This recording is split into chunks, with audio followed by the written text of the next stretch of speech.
आज का हमारा टॉपिक है फड़ चित्रण।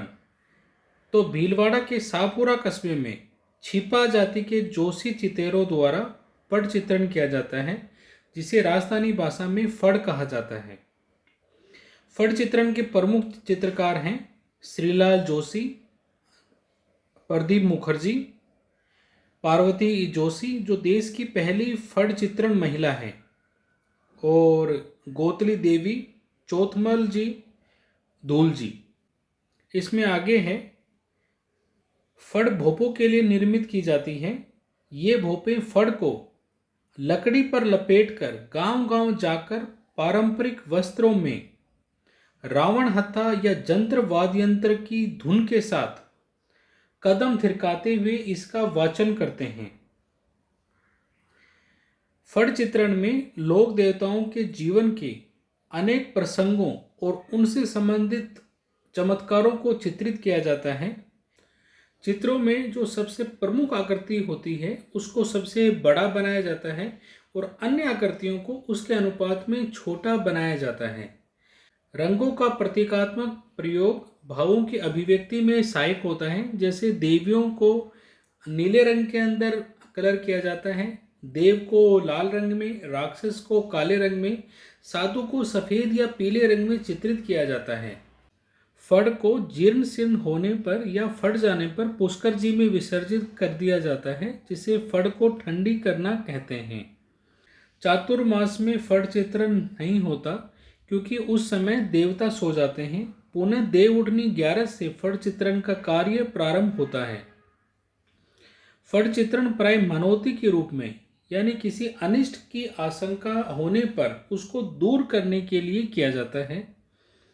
अब ये है कि फड़ का निर्माण कैसे किया जाता है।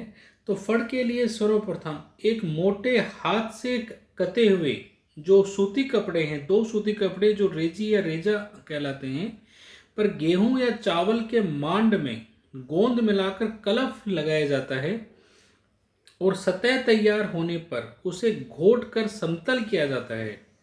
इस पर 5 या 7 रंगों से चित्रण किया जाता है। सर्वप्रथम सिंदूरी रंग शरीर में, फिर लाल व हरा रंग कपड़ों में, और भूरा रंग जो है वो वास्तु निर्माण के अंदर काम में लिया जाता है। अंतिम रेखाएं या फिर खुलाई केवल काले रंग से की जाती है। राजस्थान की प्रमुख फड़ें, इसमें सबसे पहले है पाबूजी की फड़। तो पाबूजी की फड़ सबसे लोकप्रिय फड़ है। पाबूजी की फड़ के जो फड़वाचक कौन होते हैं, नायक या आईडी भोपे, वाद्य यंत्र रावण हत्था।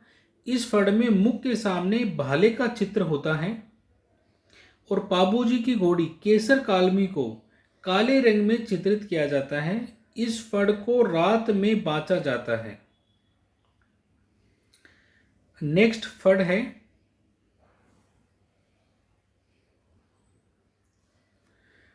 फड़ है देवनारायण जी की फड़।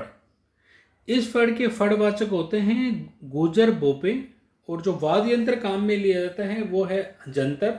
सबसे पुरानी फड़ है, सबसे अधिक चित्रांकन वाली फड़ है तथा सबसे लंबी फड़ है। इस फड़ में सर्प का चित्र होता है। देवनारायण जी की घोड़ी लीलागर को हरे रंग में चित्रित किया जाता है। इसका वाचन रात्रि में 2 या 3 भोपों द्वारा किया जाता है। अभी तक सबसे छोटी 2x2 सेंटीमीटर देवनारायण जी की फड़ डाक टिकट के रूप में 2 सितंबर 1992 को देवनारायण जयंती के अवसर पर डाक विभाग द्वारा जारी किया गया है।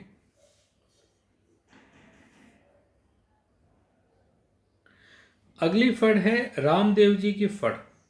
तो रामदेव जी की फड़ का जो फड़वाचक होते हैं वो कामड़ जाति के बोपे होते हैं। जो वाद्य यंत्र काम में लेते हैं वो है रावण हत्था। इस फड़ का चित्रांकन सर्वप्रथम चौथमल जी ने किया था। नेक्स्ट फड़ है रामदला कृष्णदला की फड़। इसके जो फड़वाचक होते हैं वो भाट जाति के बोपे होते हैं और इसका वाचन बिना किसी वाद्य यंत्र के किया जाता है। इसका वाचन मुख्यतया हाड़ौती क्षेत्र में होता है। सर्वप्रथम इसका चित्रांकन शाहपुरा के धूलजी चितेरे ने किया था। नेक्स्ट फड़ है भैंसासुर की फड़। इसका वाचन नहीं किया जाता है। धन्यवाद।